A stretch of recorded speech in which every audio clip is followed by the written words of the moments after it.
اللہ رب العزت نے ارشاد فرمایا سبحان اللہ، اس کا معنی ہے اللہ پاک ہے، اللہ پاک ہے۔ اسرا بعبدہ، جس نے اپنے بندے کو سیر کروائی، اپنے بندے کو سیر کروائی، لیلا، رات کے تھوڑے سے عرصے میں، من المسجد الحرام الى المسجد الاقصی، مسجد حرام سے لے کر مسجد اقصی تک۔ اب یہاں پر ایک سوال پیدا ہوتا ہے، اس سوال کا ہم نے جواب تلاش کرنا ہے۔ سوال یہ ہے کہ اللہ رب العزت نے جو سیر کروائی اپنے محبوب کو، وہ سیر مسجد حرام جہاں کعبۃ اللہ ہے مکہ المکرمہ سے شروع ہوئی، اس کا دوسرا جو بڑا اسٹیشن تھا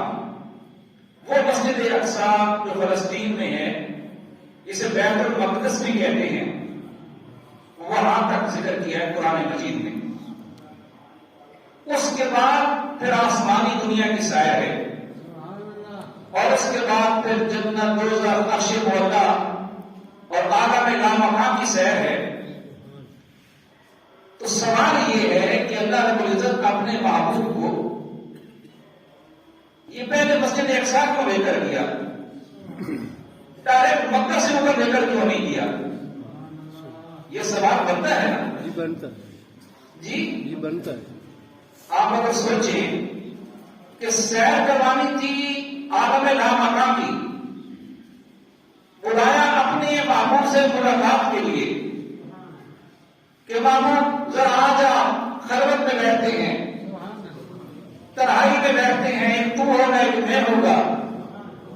پیار و محبت کی باتیں ہوں گی، راز و نیاز کی باتیں ہوں گی، آپ تنہا میرے پاس آ جائیں۔ سوال یہ پیدا ہوتا ہے کہ اللہ رب العزت نے ڈائریکٹ مکہ سے کیوں نہیں اوپر اٹھا لیا؟ تو کیا وہ مکہ سے اوپر لے کے نہیں جا سکتا تھا؟ جی، تو پھر اتنا سفر کیوں پہلے مسجد اقصی کا کروایا؟ وہ ذات وہ چاہتی تو ڈائریکٹ مکہ سے سیدھا اوپر اٹھا کے لے جاتی، ایسا بھی تو کر سکتا ہے نا۔ اسی لیے اس نے آغاز میں کیا کہا؟ سبحان الذی، پاک ہے وہ ذات، ہر عیب سے پاک، ہر نقص سے پاک، ہر کمزوری سے پاک۔ تو جو اس کی تو کوئی مجبوری نہیں، کوئی محتاجی نہیں، وہ تو جو چاہے کر سکتا ہے۔ تو پہلے اپنے محبوب کو اس نے مسجد اقصی میں بلوایا، اور وہاں سے پھر عالم لامکان میں لے کر گیا۔ تو سوال پیدا ہوتا ہے کہ مولا اتنا لمبا سفر کیوں کروایا تو نے اپنے محبوب کو؟ سوال کی سمجھ آ گئی ہے؟ بھائی میں ایک نا جیسے وہ استاد نہیں پڑھاتا،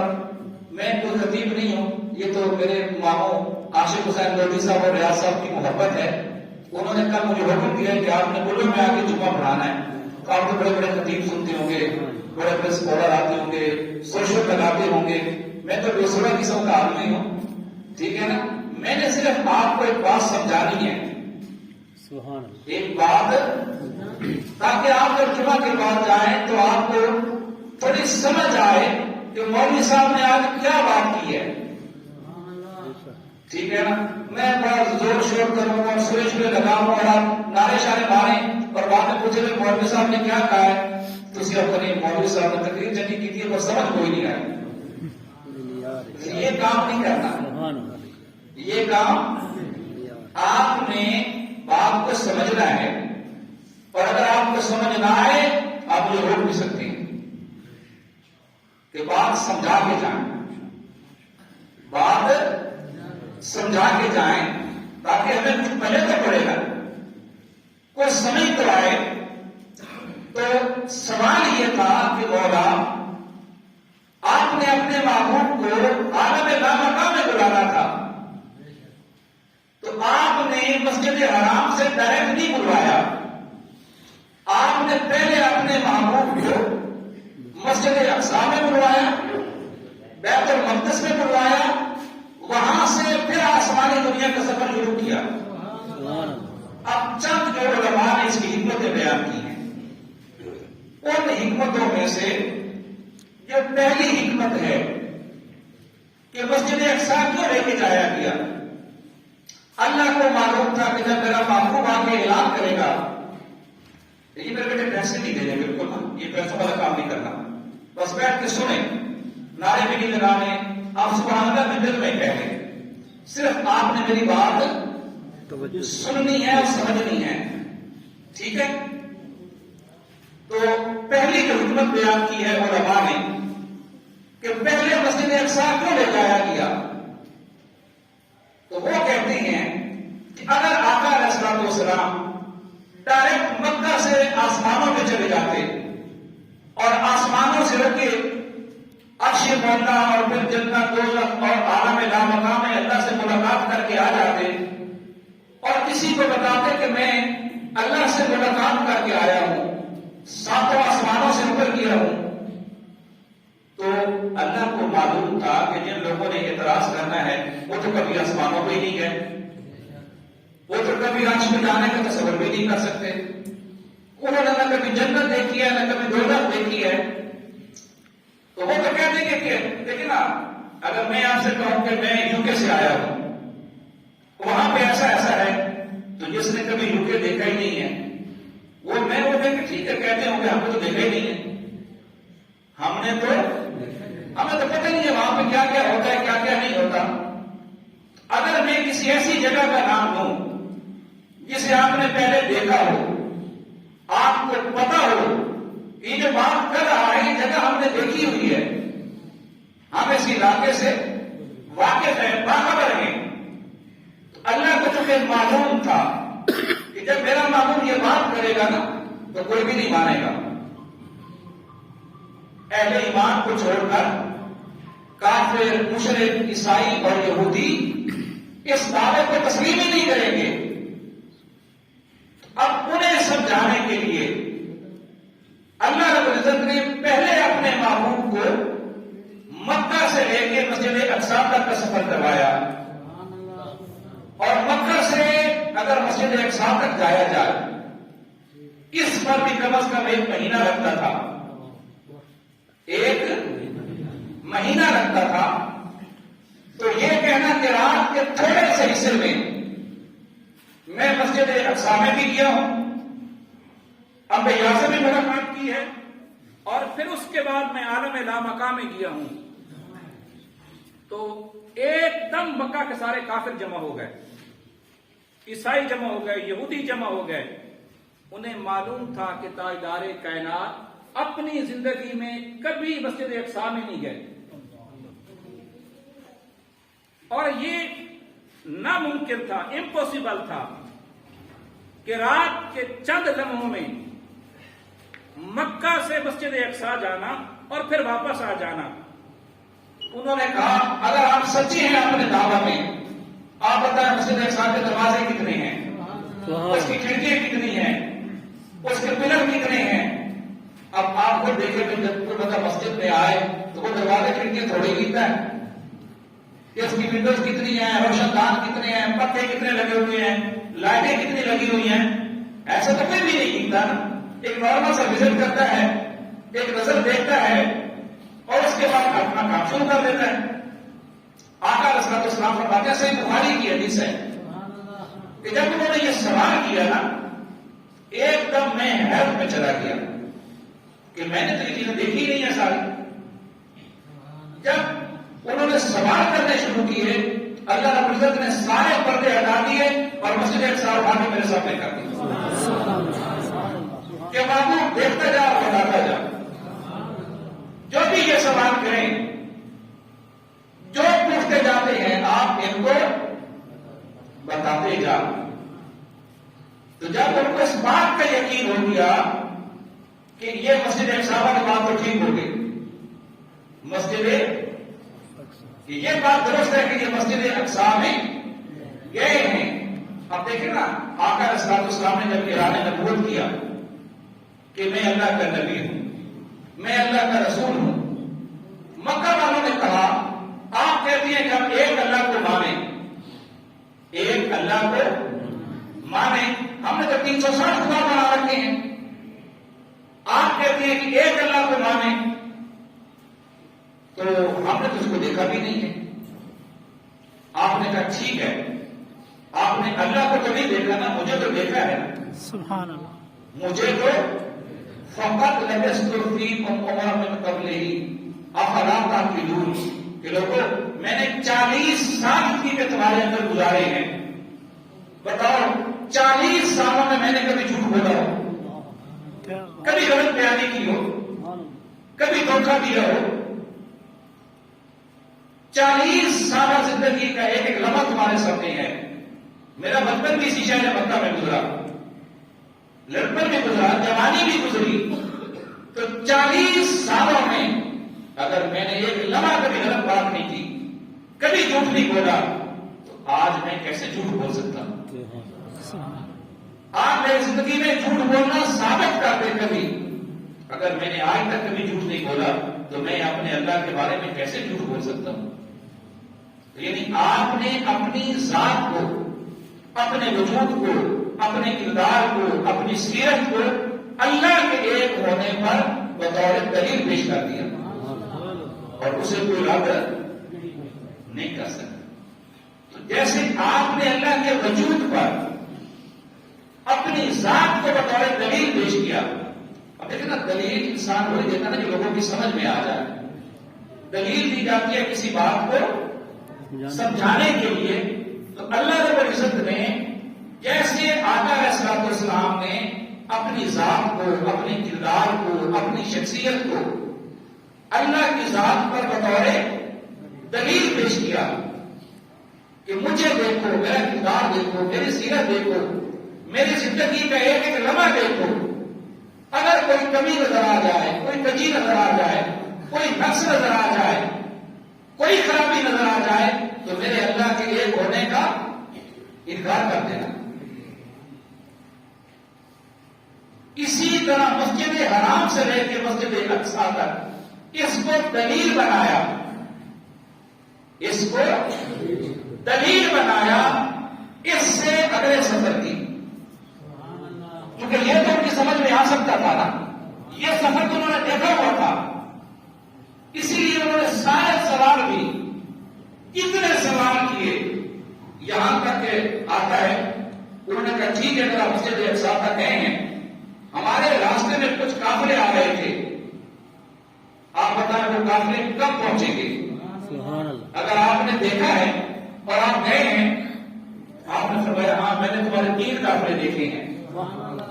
ایک فلاں وادی میں دیکھا، ایک فلاں وادی میں دیکھا، ایک فلاں وادی میں دیکھا۔ انہوں نے کہا بتائیں کب پہنچیں گے؟ آپ نے کہا جو پہلا قافلہ ہے اگر وہ اپنی رفتار سے چلتا رہا تو سورج کے طلوع ہونے کے وقت مکہ میں پہنچ جائے گا، دوسرا جب آپ کا سورج نصف النہار پہ آئے گا اس وقت پہنچے گا،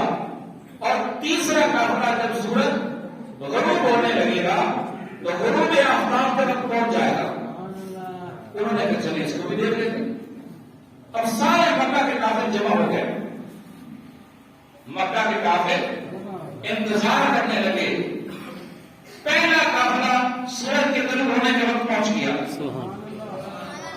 دوسرا جب زوال کا وقت آیا پہنچ گیا، تیسرے قافلے والوں کو کوئی مشکل پیش آ گئی، وہ رک گیا، ادھر سے سورج کے غروب ہونے کا وقت ہو گیا۔ اب مفسرین کہتے ہیں اور علماء کہتے ہیں کہ وہ کہنے لگے کہ چلیں یہ تیسری بات تو غلط ہونے لگی ہے، قافلہ کی نظر ہی نہیں آ رہا اور سورج غروب ہونے والا ہے،